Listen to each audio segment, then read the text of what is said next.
and welcome to This Week in the Markets, where we look for trading opportunities globally. I'm Brad McFadden. With me have Matt and Jeff. Hello. Hello. Great to be here always. It's my pleasure. My pleasure again. Matt, Jeff, close your eyes. Again. Close your eyes. I'm scared to. Okay. Yes. They're closed. Right. Yep.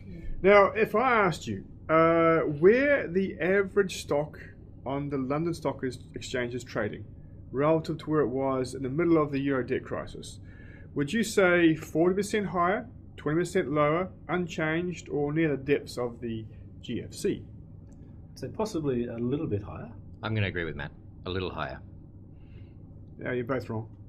Because it's up some 40%. No surprise. That's a chart you've got sitting there? Let's have a look. Check out this. So this is... Well, this is going way back. This is going back to 1995, if that helps, and maybe not. But yeah, so here's the weekly chart, not monthly chart, of the FTSE fledgling index, so small cap stocks on the London Stock Exchange. Here is a Euro debt crisis here somewhere. So let's take on average about here. 4,000, whatever. Now at 5,600, some 40% higher. And a record high. So that would be... The average stock on London Stock Exchange is at a record high. So that would be symbolic of an economy that's firing, that's going. Well, it doesn't look too sick to me. No. And the thing about small cap stocks, they're pretty much localized to the economy, and they're not really internationally focused. They're multinationals. Yeah. Well, okay. So they pick up weakness very easily. You would expect to see, if a weakening economy, you'd really expect these to be getting hammered.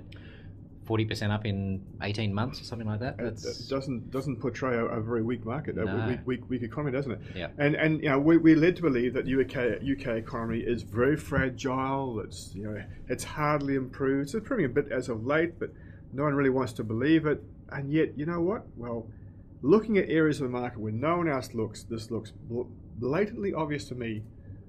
So why are you drawing our attention to it? What's your I'll get to it. What's your thesis? All right, now if we can do the same study, but look instead at the average stock on the Canadian exchange.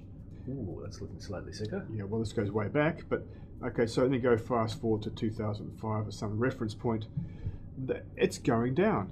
The US economy is doing quite well. Why is the Canadian one so suffering? Well, you could argue commodity prices, etc., but then again, I'm trying to find something to support a chart pattern. That's not going to help us too much, is it? Okay, so doesn't matter what reason it is. It is what it is. You've got record highs of stocks on the London Stock Exchange. No one's talking about it, and the average, and we have a bear market, as it would appear, on the Canadian Stock Exchange. So why does that relationship interest you? What can you see? What trading opportunity you're trying to drill down, aren't you? If you looked at the Australian small cap fledgling, you'd see something similar as well as the Canadian one as well. Very similar. Very similar. Yeah. Okay. Now to alleviate Matt's problem. Why? Well, here we are. This is the Canadian, so pound Canadian. It's toxic waste. Okay, so we're going into currencies now. We're going into currency. Yeah. Now, toxic waste. From a quantillion perspective, there we go. We're going back to 1994, take it 99, 2000, whatever takes your fancy. So when this chart is rising, the pound is becoming stronger against the Canadian dollar. Correct. And it's been going sideways for the last 4 years. 4 years. I've got to agree. I can't imagine too many people looking at this particular pair thinking in 1 year, 2 years that this will be substantially higher against Canadian. Look at it this way. So from 2010, 11, 12, and probably May this year, we've been locked into a crisis in Europe. We've been led to believe that Europe's going to come to an end. Of course, if Europe came to an end, so too would the UK. Because it's essentially linked, just like New Zealand is with Australia. Some tunnel. Maybe there's less of a cultural gap between the two.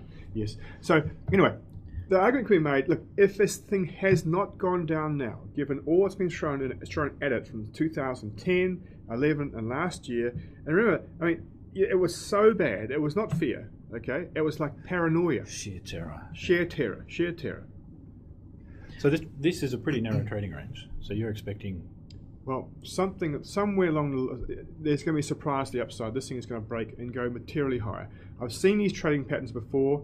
The nice trading range going sideways for 4 years, and when it pops, whatto, here we go. Now, the question we ask, of course, you can do this. There's easy ways to take trades on something like this, right? Options is one of them. We can do it, but we talk more about it on the trade show. If you're subscribed. Yeah. Jeff, you can make things easy for yourself. You can make things hard for yourself. There's easy ways of playing this, and there's hard ways. Yep. Most people, of course, choose to trade the hard way. We choose to trade the easy way. That would be spot. Yes, we choose to trade the option market, which a downside is limited, a downside is fixed, and the upside can only ever be a surprise to us. You're absolutely right. I mean, you could take a lot of leverage to something like this. We don't. That's not what we're sort of advocating. But there are other ways to do it as well. Like I say, the easy ways, which we talk more about. There we go. So, well, in here when no one else is talking about the pound Canadian, we think it's going to go a lot higher, and we think the best way of buying the bullish view is via the option market. Good luck. McFadden out. That's bye from me. And bye from me.